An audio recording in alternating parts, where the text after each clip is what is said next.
오늘 말씀은 이사야서 17장입니다. 이사야서 17장 전체를 봐야 하지만 우리 12절부터 14절까지 같이 보겠습니다. 구약성경 987페이지 이사야서 17장 12절부터 14절까지 말씀 같이 봉독합니다. 슬프다 많은 민족이 소동하였으되 바다 파도가 치는 소리같이 그들이 소동하였고 열방이 충돌하였으되 큰 물이 몰려옴같이 그들도 충돌하였도다. 열방이 충돌하기를 많은 물이 몰려옴과 같이 하나 주께서 그들을 꾸짖으시리니 그들이 멀리 도망함이 산에서 겨가 바람 앞에 흩어진 같겠고 폭풍 앞에 떠도는 티끌 같을 것이라. 보라, 저녁에 두려움을 당하고 아침이 오기 전에 그들이 없어졌나니 이는 우리를 노력한 자들의 몫이요 우리를 강탈한 자들의 보응이니라. 아멘.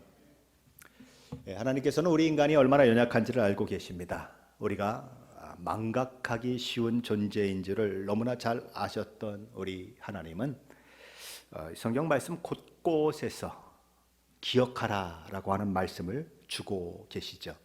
신명기 5장 15절 말씀에 보면 너는 기억하라. 내가 애굽 땅에서 종이 되었더니 내 하나님 여호와가 강한 손과 편팔로 거기서 너를 인도하여 내었나니. 하나님의 언약을 기억하라는 말씀도 있습니다. 여호수아 1장 13절이죠. 너희 하나님 여호와께서 너희에게 안식을 주시며 이 땅을 너희에게 주시리라 하였나니 너희는 그 말을 기억하라. 전도서 12장 1절 말씀은 혈기왕성하고 유혹이 많은 청년의 때에 창조주 하나님을 기억하라 라고 말씀합니다. 너는 청년의 때에 너의 창조주를 기억하라. 저와 여러분은 어떻습니까? 하나님께서 저와 여러분에게 무슨 일을 행하셨는지 기억하고 계십니까? 하나님께서 저와 여러분에게 하나님의 말씀인 성경을 통해 무엇을 당부하시고 무엇을 경고하시고 무엇을 요구하시고 계신지 기억하고 계십니까? 저와 여러분은 하나님이 얼마나 크신 분이신지를 기억하고 있으십니까? 좋은 신학이라고 하는 것은 다른 것을 말하지 않습니다. 이 기억을 잘 가지고 있는 사람이 신앙이 좋은 사람입니다. 예수 믿고 나서도 자신이 누구이며 어떤 사람이며 어떤 하나님의 사랑과 은혜의 인도하신 가운데 있는지를 모르고 사는 사람들이 종종 있습니다. 입술로는 하나님이 세상보다 크신 하나님이라고 고백하면서도 실제 삶 속에서는 하나님보다 세상이 훨씬 큰 것으로 느끼면서 세상 앞에 주눅들어 버린 사람들도 종종 발견됩니다. 만일 우리가 하나님이 누구신 줄 안다면, 그리고 하나님이 어떤 분이신 줄 알고 하나님께서 자신에게 행하신 위대한 일이 무엇이며 이 세상이 자기 멋대로 흘러가는 것 같지만 하나님의 손길 가운데 세상이 있다, 하나님이 세상을 다스리고 계시고 이끌어 가신다라고 하는 것을 알고 있다면 우리의 신앙생활은 지금과는 많이 달라질 것입니다. 우리는 놀라운 소망을 품고 세상보다 크신 하나님으로 인해 담대한 믿음의 길을 걸어갈 수 있을 것이기 때문이죠. 망원경을 제대로 보면 사물이 크게 앞당겨서 보여집니다. 그러나 망원경을 거꾸로 보면 사람들이 아주 작게 보입니다. 저와 여러분은 어떻게 신앙생활을 하고 있으십니까? 망원경을 똑바로 보듯이 하나님을 바라보고 계십니까? 그런 영적 시각이 있으십니까? 그렇게 망원경을 똑바로 보는 영적 시각을 가지고 하나님을 바라보면 하나님이 가까이 크게 보이는 것입니다. 반면에 세상을 향해서는 망원경을 거꾸로 봐야 하는 것이죠. 거꾸로 보면 어떻게 됩니까? 큰 문제 같은 그 문제들이 저 멀리 있게 되는 것입니다. 작게 보이는 거예요. 그것이 영적 시각을 가진 아름다운 사람의 믿음의 모습인 것입니다. 하나님이 내게 어떤 분이신가 하는 것을 아는 것, 바로 거기서 우리의 신앙생활의 성패가 좌우되는 것입니다. 우리는 지금 열방과 나라에 대한 심판이 선고되고 있는 말씀을 나누고 있는 중입니다. 우리는 이미 신바벨론과 아수르 제국의 멸망에 대해서 그리고 모압의 멸망에 대해서 살펴보았습니다. 오늘은 아람과 북이스라엘에 대한 멸망의 예언을 말씀을 살펴보려고 하는 것입니다. 이런 이스라엘 주변 나라들의 멸망에 대한 예언의 말씀들이 이렇게 계속되고 있는 이유는 무엇일까요? 우리가 믿는 하나님은 믿는 우리들만의 하나님이 아니라 세계와 열방과 나라와 민족과 인류 역사를 통치하시고 이끌어 가시는 분이시라는 사실을 하나님의 백성인 남유다 백성들에게, 그리고 오고 오는 세대의 믿음의 사람들에게 가르치기 위함입니다. 모두가 세상에 주눅 들어요. 직장에 가면 직장의 상사들에게 주눅 듭니다. 그렇죠? 직장생활 하면 높은 사람 눈치 봐야 되고, 그 사람이 내 생사를 쥐고 있는 것 같은 느낌이 들고, 그 사람에게 잘못 보이면 진급도 못할 것 같고, 그 사람에게 잘못 보이면 회사 그만두게 될 것 같고, 두려운 일들이 너무 많이 일어나는 것입니다. 바로 그런 속에서 우리가 어떻게 살아야 하는가? 그럼 하나님은 내가 그렇게 두려워하는 그 상황도, 내가 그렇게 두려워하는 나의 생사 여탈권을 쥐고 있는 것 같은 그 사람도 하나님이 주장하시는가? 거기에 우리의 믿음이 발동을 한다면 우리는 사실 그 사람들을 무서워할 이유가 없는 것입니다. 군대 생활을 할 때도 늘 그렇지 않습니까? 고참들이 얼마나 무섭습니까? 왜 무섭습니까? 얻어맞기 때문에 무서워요. 아주 그냥 죽을도록 맞기 때문에 무서운 것입니다. 그 매가 무서워서 굴복하는 경우가 있습니다. 그러나 그 모든 일들 속에도 하나님이 역사하신다는 것을 믿고 있으면 견뎌낼 수 있는 것입니다. 믿음은 머릿속에서 상상하는 믿음이 아니에요. 우리의 삶 속에서 구체적으로, 삶 속에서 만나는 상황 속에서 내가 하나님을 어떤 하나님으로 고백하느냐 하는 것이 우리의 믿음으로 나타나는 것이기 때문입니다. 그럼 하나님은 아람에 대해서 어떤 선포를 하고 계실까요? 우리 1절로 3절 말씀인데 한번 읽어봅니다. 1절로 3절입니다. 다메섹에 관한 경고라. 보라, 다메섹이 장차 성읍을 이루지 못하고 무너진 무더기가 될 것이라. 아로의 성읍들이 버림을 당하리니 양 무리를 치는 곳이 되어 양이 눕되 놀라게 할 자가 없을 것이며, 에브라임의 요새와 다메섹 나라와 아람의 남은 자가 멸절하여 이스라엘 자손의 영광같이 되리라. 만군의 여호와의 말씀이니라. 여기 나오는 다메섹은 나라 이름이 아니라 아람이라는 나라의 수도를 가리키는 말입니다.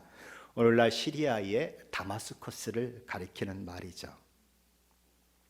성경을 어떤 이렇게 세상 사람들은 뭐 이렇게 동화책 보듯이 성경을 생각하는 사람들이 있습니다. 그런데 성경 속에 나오는 모든 지명들은요, 현 역사 속에서 일어난, 그 역사 속에서 존재했던 나라, 도시, 이런 것들의 이름이에요. 그러니까 성경보다 사실 역사적인 게 없어요. 그런데 자꾸 성경을 동화책 보듯이 하려 보니까 이게 성경이 자기 속에 안 들어오는 거예요. 그렇게 사람들이 얘기하지 않습니까? 성경의 이야기들은 이순신 장군이 거북선을 만들었다는 것보다도 훨씬 더 증거가 많다. 그래서 들리는 얘기에 의하면 정확한 건지 아닌지 잘 모르겠다 하는 분들도 있어요. 배너를 만든 그 작가가 그런 얘기를 하잖아요.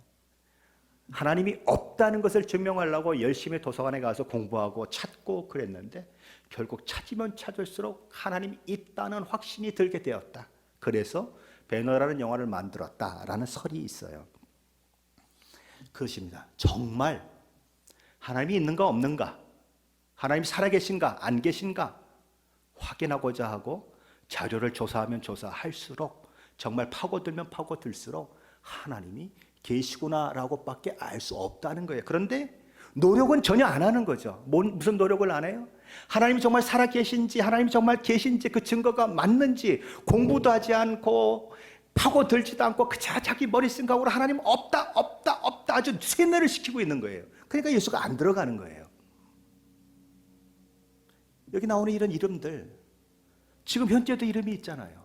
여기 나오는 이스라엘, 지금 현재도 있잖아요. 1948년에 그죠? 이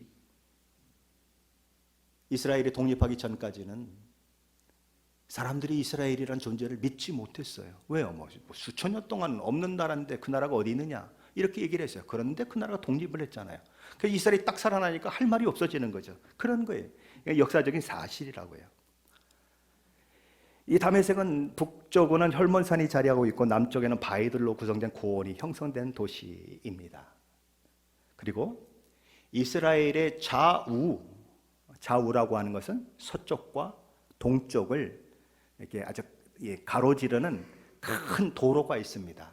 이 동쪽은 지중해 가까이 있다 그래서 해변길이라고 얘기하고, 오른쪽에는 우리 성경에서 종종 나옵니다. 왕의 대로, 왕의 길이라고 불리는 곳입니다. 그래서 그 큰 길이 있는데, 이 큰 길이 이스라엘 요단강과 사해를 중심으로 해서 쭉 가다가 이렇게 딱 마주치는 곳이 있습니다. 이 마주치는 곳이 어디냐면 바로 이 다메섹이에요. 다마스커스입니다.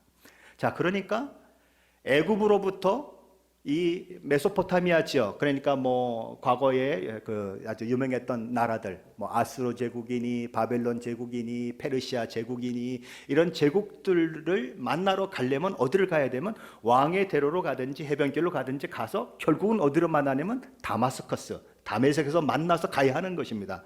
그러니까 이 다마스커스라고 하는, 다메섹이라고 하는 도시는 너무나 유명한 도시인 것이에요. 거길 거치지 않으면 갈 방법이 없는 것입니다. 그래서 상업이 발달하고 정치적으로 아주 굉장히 유명한 곳이죠. 그래서 그 반사 이익으로 굉장한 부를 노리고 많은 일들을 그렇게 얻게 되었던, 많은 유익을 얻게 되었던 그런 도시가 바로 이 다메섹인 것입니다. 그런데 그 다메섹이 어떻게 된다고요? 성읍을 이루지 못하고 무너진 무더기가 될 것이다 라고 예언되는 것입니다. 세상의 권세가 영원하지 못하고 막을 내리는 것처럼 다메섹, 아람의 영화도 영원하지 못하고 막을 내리게 된다라는 것이죠. 이사야 선지자는 둘째로 다메섹이 양무리의 양을 치는 곳이 될 것이고, 양이 그곳에 누워 뒹굴게 될 것인데 그 양들을 놀래킬 자가 없을 것이다 라고 예언합니다. 양은 잘 놀래는 동물입니다. 불안하면 먹는 것도 안 먹는 그런 동물이에요. 그런데 양이 어떻게 된다고요? 펄쩍 누워가지고 그냥 이렇게 뒹굴고 있는데 편안하다는 것입니다. 왜요? 아무도 양을 놀래킬 사람이 없기 때문에 그냥 마냥 즐겁게 그렇게 아주 아무런 위험을 느끼지 못하고 뒹굴고 그런다는 거예요. 무엇 때문에? 다메섹이 전쟁이나 뭐 여러 가지 일들로 인해서 완전히 사람들이 너무 그러니까 희소하다 그러죠. 희소 가치가 있을 만큼 그렇게 줄어들었기 때문에 그냥 뭐 다 허허벌판이고 사람이 없고 그러니까 양들은 신이 났다는 거죠. 뭐 사람이 가꾸지 않으니까 풀 천지고 뭐 먹을 것 천지고 배불리 먹고 뒹구는 그런 일들이 있다는 것입니다. 셋째로 이사야 선지자는 아람이 이스라엘의 영광같이 되리라라고 이야기합니다. 이스라엘의 영광같이 되리라라고 하는 이 말은 긍정적으로 얘기하는 것이 아닙니다. 부정적으로 얘기하는 것입니다. 이스라엘의 영광이 사라져서 이스라엘이 망하고 이스라엘이 완전히 포로로 돼서 잡혀가는 그런 상황이 만들어지는 것처럼 아람도 그렇게 될 것이다 라고 얘기하는 거예요. 북왕국 이스라엘은 사실 주전 722년에 망했습니다. 그런데 시리아는 그거보다 약 11년 전 732년에 망했습니다. 10년 전이네요. 그렇게 732년에 망해서 폐허가 되었습니다. 그래서 세번역 성경은 이 3절 말씀을 이렇게 번역을 했습니다. 에브라임은 무방비 상태가 되고 다마스커스는 주권을 잃을 것이다. 이스라엘 자손에게서 영광이 사라지듯이 시리아의 남은 백성도 수치를 당할 것이다. 만군의 주께서 하신 말씀이다. 그렇다면 왜 여기서 아람의 멸망을 갑자기 얘기하다가 두 절 딱 하더니 이스라엘의 멸망과 아람의 멸망이 같이 거론되고 있는 것일까요? 아람과 북이스라엘은 하나님을 거부하고 하나님을 배반한 것을 넘어서서 무슨 짓까지 했습니까? 둘이 연합해서 남유다를 치려는 계획까지 한 것입니다. 그러니까 하나님의 백성을 멸망시키려고 하는 일까지 나아갔다는 거죠. 그래서 결국 망하게 된다라는 것이죠. 자, 이사야 선지자는 이렇게 3절에서 아람이 이스라엘의 영광처럼 되리라라고 선포하면서 바로 북이스라엘의 멸망의 이야기를 다루고 있습니다. 이스라엘의 영광처럼 된다는 것이 무엇을 의미하는지를 바로 설명을 하고 있는 거죠. 자, 이사야서 17장 4절로 6절인데 한번 같이 봅니다. 4절로 6절 말씀입니다. 그날에 야곱의 영광이 쇠하고 그의 살찐 몸이 파리하리니 마치 주소하는 자가 곡식을 거두어 가지고 그의 손으로 이삭을 벤 것 같고 르바임 골짜기에서 이삭을 주운 것 같으리라. 그러나 그 안에 주울 것이 남으리니 감람나무를 흔들 때에 가장 높은 가지 꼭대기에 과일 2-3개가 나문 같겠고 무성한 나무의 가장 먼 가지에 4-5개가 나문 같으리라. 이스라엘 하나님 여호와의 말씀이니라. 이사야 선지자는 첫째로 뭘 말합니까? 그날에 야곱의 영광이 쇠할 것이다. 둘째로 이스라엘은 피둥피둥 살찐 몸이었는데 어떻게 되는가? 뼈와 가죽만 남은 사람처럼 될 것이다. 셋째로 이스라엘은 곡식을 다 베어버린 들판처럼 될 것이다. 그렇게 막 그냥 뭐 넓은 들에 익은 곡식 막 이러면서 흔들흔들 황금 물결을 찢던 이런 것들이 하나도 없는 완전히 폐허가 될 것이다. 겨우 이삭을 줍는 그런 상황, 그렇죠? 이삭이 몇 개 떨어진 걸 겨우 주울 수 있는 그런 정도밖에는 남은 것이 없을 것이다라고 얘기하는 것입니다.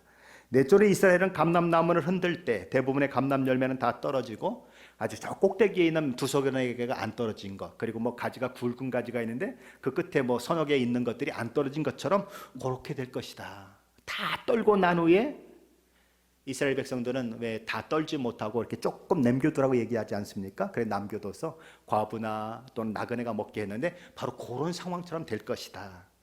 남을 위해서 조금 남겨둘 수 있는 여유가 있었던 그 사람들이 이제는 그 남은 것 요만큼밖에는 거두지 못한 그런 상황이 벌어질 것이다. 그렇게 얘기하는 것입니다.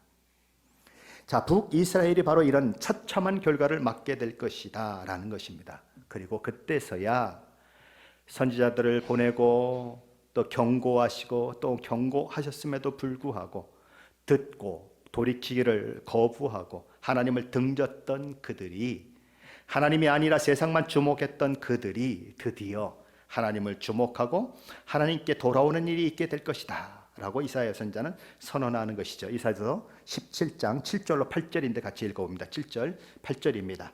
그날에 사람이 자기를 지으신 이를 바라보겠으며 그의 눈이 이스라엘의 거룩하신 이를 뵙겠고 자기 손으로 만든 제단을 바라보지 아니하며 자기 손가락으로 지은 아세라나 태양상을 보지 아니할 것이며, 그날이 되면 사람들은 자기가 손으로 만든 제단을 바라보지 않게 된다는 것입니다. 자기 손가락으로 만든 아세라나 태양상을 보지 않게 될 것이라는 것입니다. 그 대신에 누구를 바라보는가? 여호와 하나님을 바라보게 된다는 것입니다. 왜냐하면 그런 것들이 자기에게 은혜를 줄 줄 알고 그런 것들이 자기에게 복을 줄 줄 알고 열심히 섬겨왔는데 완전히 망했거든요. 아무것도 남은 게 없거든요. 그래서 이제야 이게 헛된 것이구나, 아무 소용이 없구나 라는 것을 깨닫게 되고, 그것들이 자기를 구원해 줄 수 없다는 것, 자기를 지탱해 줄 수 없다는 것, 그리고 자식이들이 그것들을 소망하고 추구하고 그랬지만 자신들에게 실망만 주었다는 이 사실, 그것을 알게 되고는 그제서야 하나님을 찾게 된다는 것입니다. 처음에 그것들이 있을 때는 어떤 생각을 가졌을까요? 살만하다고 생각했겠죠. 그것들이 있기 때문에 내가 행복하다고 생각했을 것입니다. 하나님을 붙든 것이 아니라 하나님이 주신 것들을 붙들며 그들은 행복해했고 기뻐했습니다. 그런데 그래서 하나님을 찾지 않았던 그들이 언제 하나님을 찾게 되는가? 언제 하나님을 만나게 되는가? 그들이 지탱하고 있었던 삶이 완전히 무너져 내릴 때, 스스로 놓지 않으니까 손을 강제로 펴게 만들어서 손에 있는 것을 놓게 만들 때에야 바로 그런 일들이 일어난다라는 것입니다. 자기 손에 있는 모든 것들을 다 잃어버리고 나서야, 그때서야 하나님을 바라보는 인생만큼 어리석은 인생이 없는 것이죠. 이어지는 9절 말씀은 4절과 7절과 더불어서 그날에로 시작되는 또 하나의 예언인데, 우리 9절 말씀 함께 읽어봅니다. 9절입니다. 그날에 그 견고한 성읍들이 옛적에 이스라엘 자손 앞에서 버림받은 숯불 속의 처소와 작은 산 꼭대기의 처소 같아서 황폐하리니.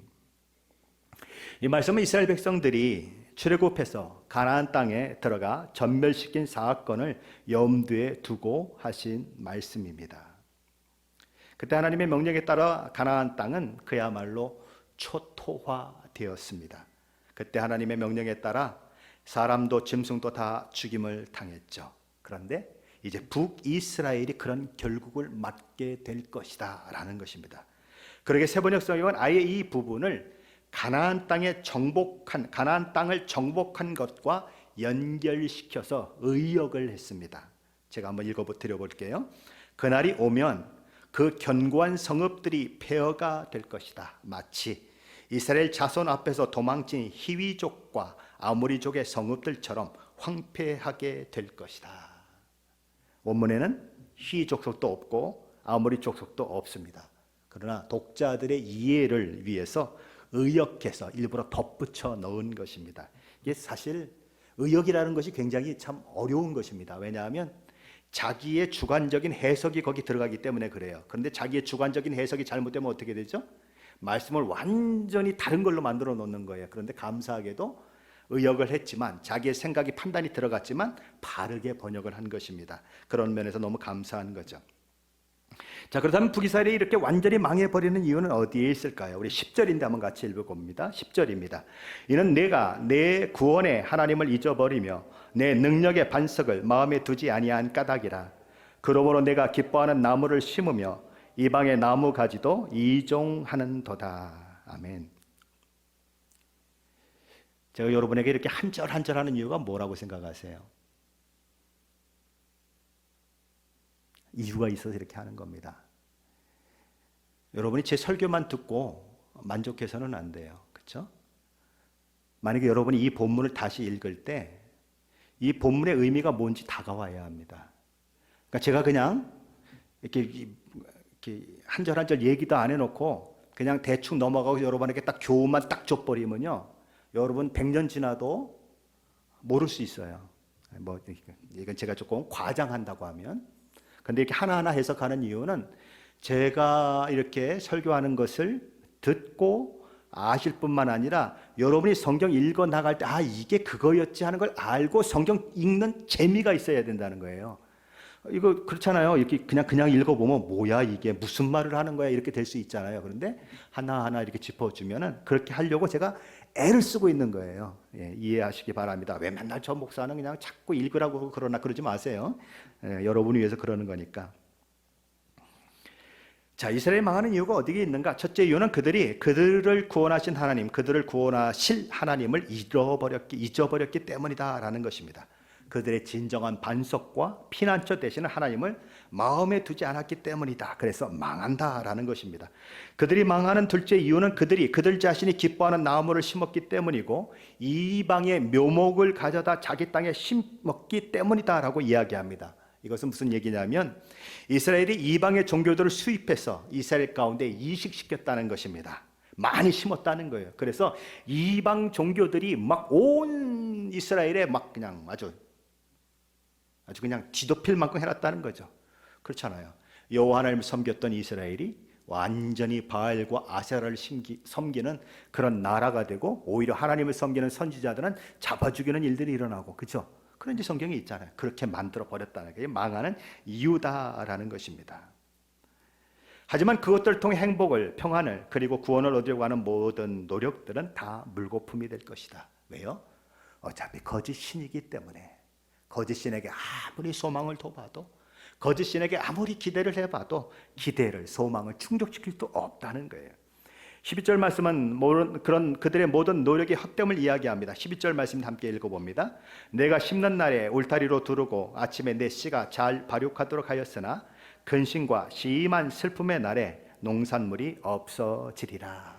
농부가 씨를 뿌리는 상황을 이야기하는 것입니다. 농부가 씨를 뿌리려면 씨를 보통 어떻게 해서 뿌리냐면 물에다가 잘 담궈둡니다. 담궈둬가지고 물을 충분히 씨가 흡수하게 만들어요. 자, 그러면 근데 물이 흡수되면 이게 뿌리려면 잘 안 뿌려지죠.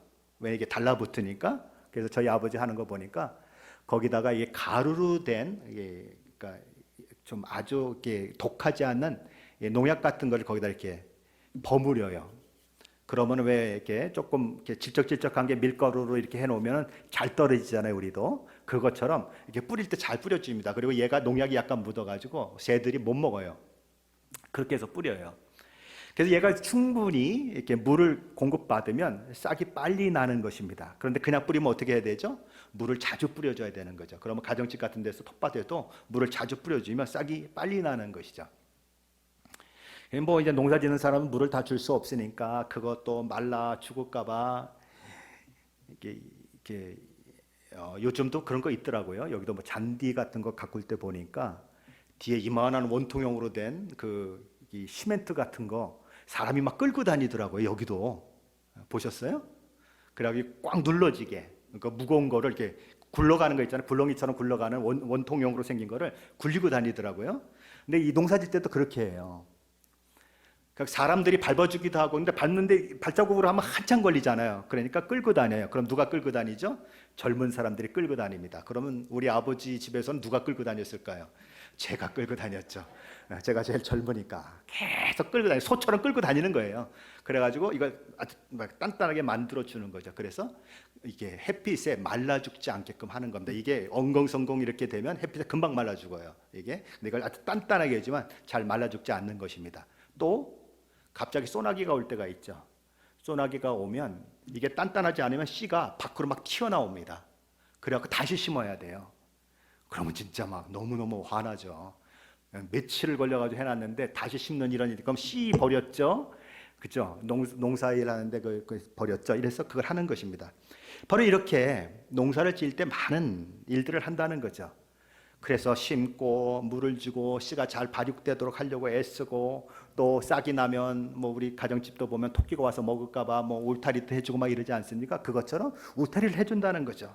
그래서 그걸 통해서 많은 것들을 얻을 것이다라고 생각을 했는데 결국은 그들의 모든 기대와 소망이 하나님의 심판으로 인해서 절망과 한탄으로 바꿔진다라는 것이죠.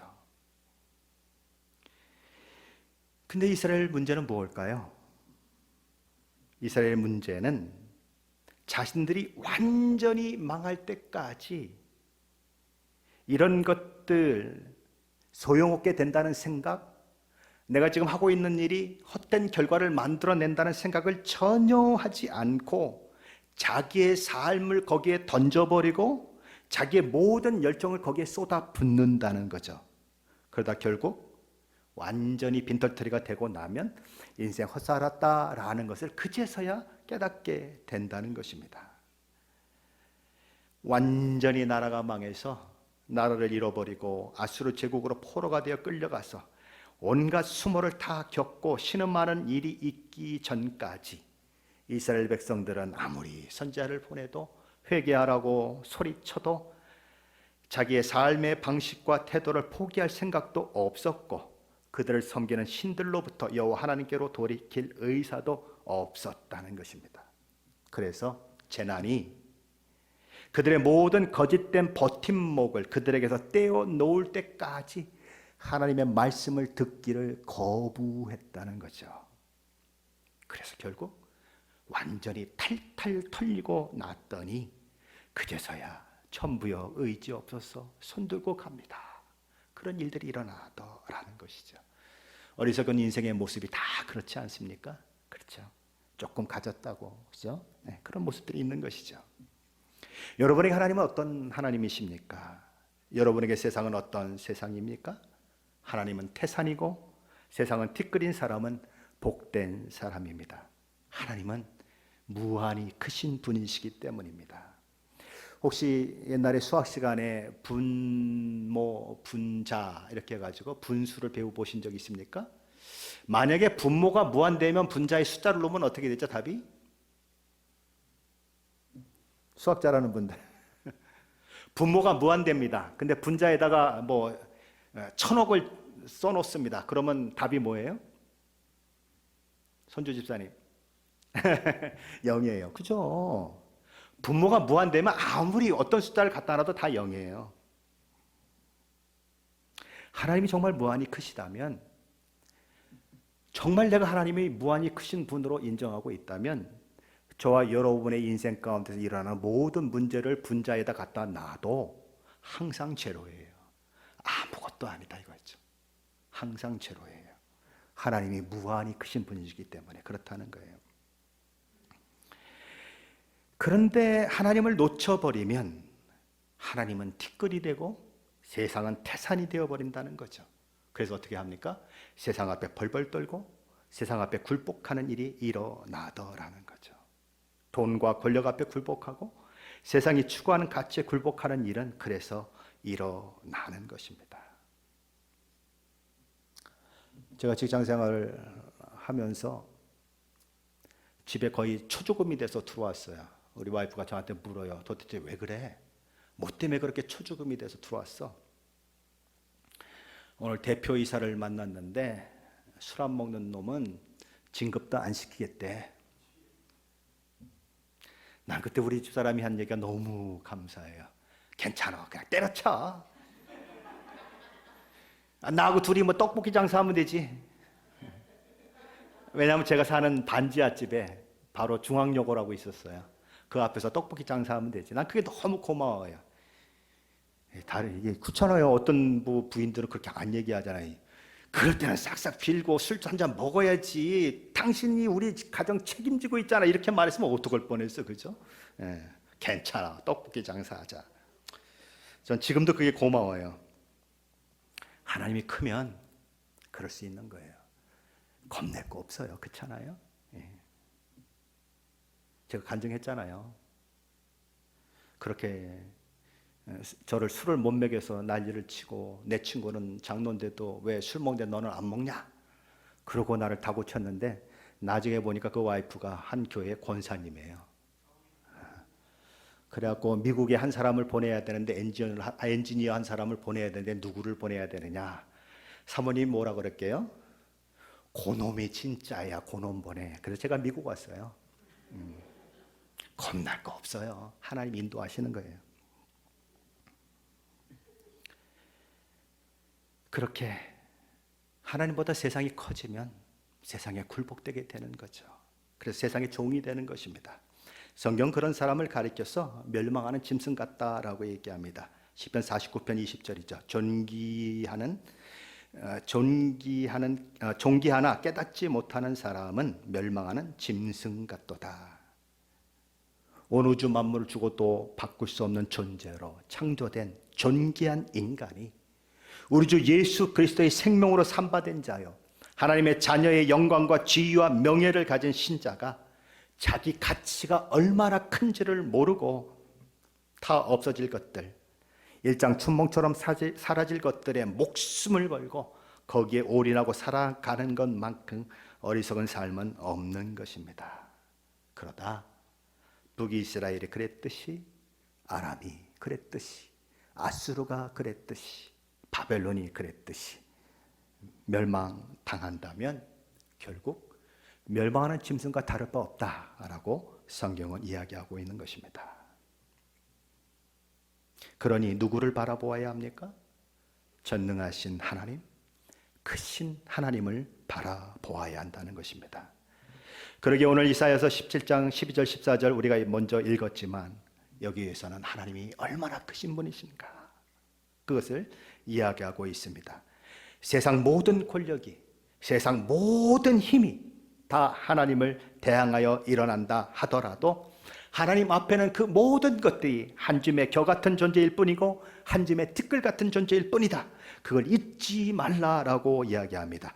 우리 12절로 13절 말씀만 먼저 함께 읽어보겠습니다. 12절로 13절입니다. 슬프다, 많은 민족이 소동하였으되 바다 파도가 치는 소리같이 그들이 소동하였고, 열방이 충돌하였으되 큰 물이 몰려온 같이 그들도 충돌하였도다. 열방이 충돌하기를 많은 물이 몰려온과 같이 하나 주께서 그들을 꾸짖으시리니 그들이 멀리 도망함이 산에서 겨가 바람 앞에 흩어진 같겠고 폭풍 앞에 떠도는 티끌 같을 것이라. 슬프다라는 말로 시작되고 있습니다. 아, 슬프다, 아, 화로다. 무엇이요? 하나님이 얼마나 크신 분이신 줄 모르고 세상 역사와 한 제국이 일어나고 망하는 것까지도 하나님의 손길 가운데 있음을 알지 못하고 서로 누가 크냐 키재기하면서 나라로 얘기하면 전쟁을 일으켜서 남의 땅을 빼앗으려고 하고 삼키려 하는 이런 일들이 역사의 현실 가운데 일어났는데 결국 그들이 어떻게 될지를 뻔히 알고 있기 때문에 슬프다라고 이야기하는 것입니다. 오늘 아침에 유심히 이 말씀을 준비하면서 러시아가 얼마나 큰 땅을 가지고 있는가 한번 봤어요. 그리고 우크라이나는 얼마나 큰 땅을 가지고 있는가 봤어요. 러시아가 우크라이나를 빼앗을 이유가 전혀 없어요. 그냥 그 많은 땅 개발하고 살면, 우리 대한민국처럼 그렇게 개발하고 살면 세계 인류 국가가 아니라 미국 10배는 되는 국가가 될 수도 있을 것 같아요. 그 땅덩어리 다 뭐하고 뭐 하려고 그 조그만 나라를 그렇게 침범해 들어갔을까요? 사람의 욕심이 끝이 없는 거죠. 전쟁의 소식이 계속되고 있죠.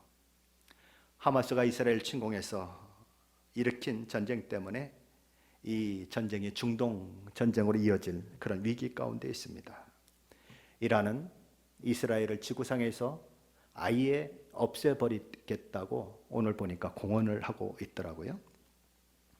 중국은 어떻습니까? 대만을 집어삼킬 태세죠. 중국에서 넘어온 아편들이 이 미국을 얼마나 병들게 하고 있는 여러분 아시죠?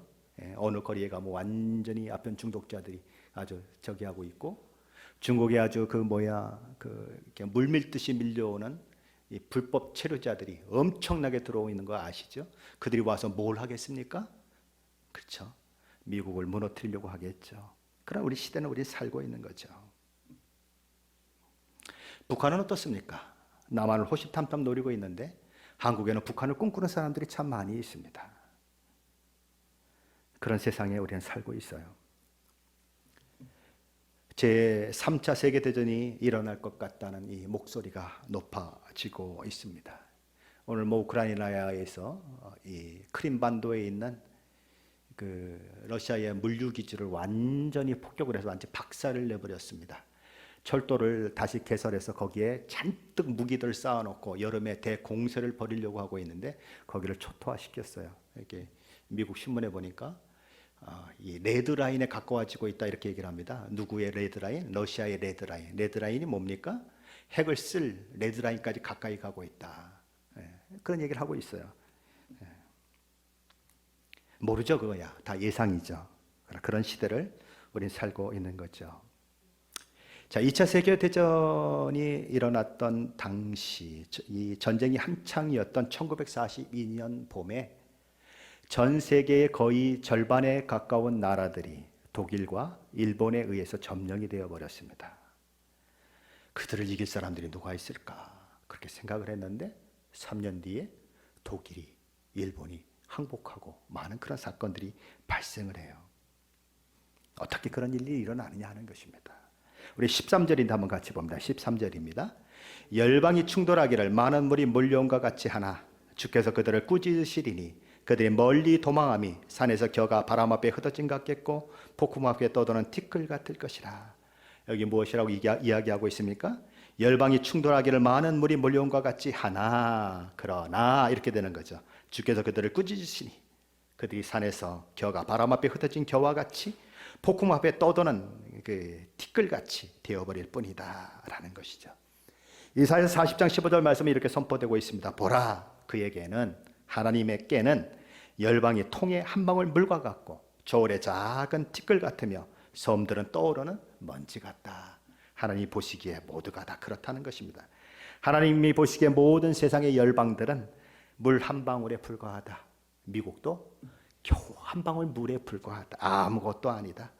저울에 달린 티끌 하나, 보이지도 잘 않는, 먼지 안 털어줘서 거기 있는 티끌 하나 정도밖에 안 된다. 미국도 그렇다 그러면 러시아는 뭐 그거 반도 안 되겠죠.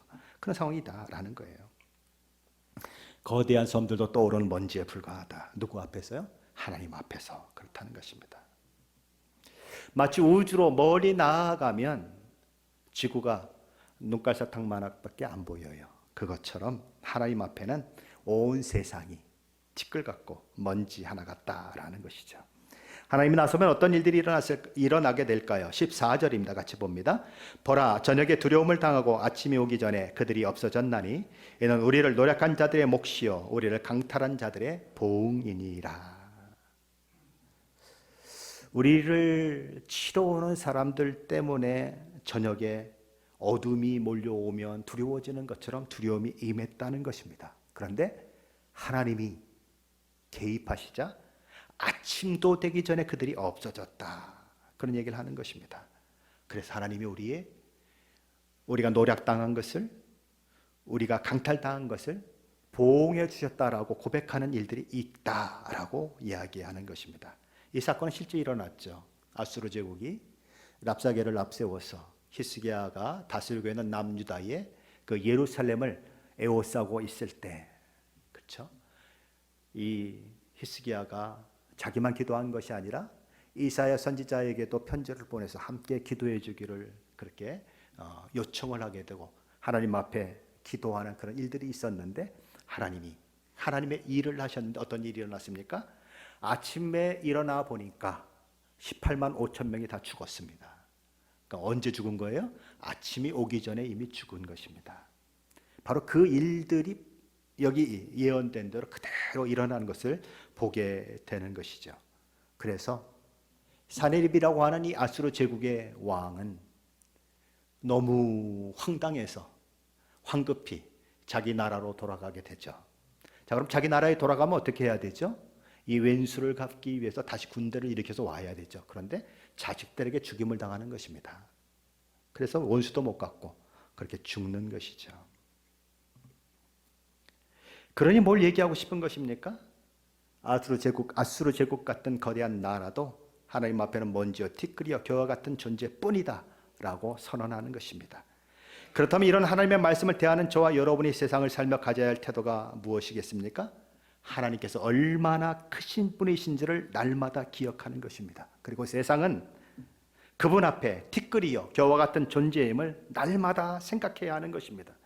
그렇다면 우리는 어떻게 해야 하나님을 크게 느낄 수 있을까요? 어떻게 하면 하나님이 위대하신 분임을 알고 있기 때문에 세상이 우리에게 주는 위협과 여러 가지 것들을 통하여 주눅들지 않는 그런 삶을 살 수 있게 될까요?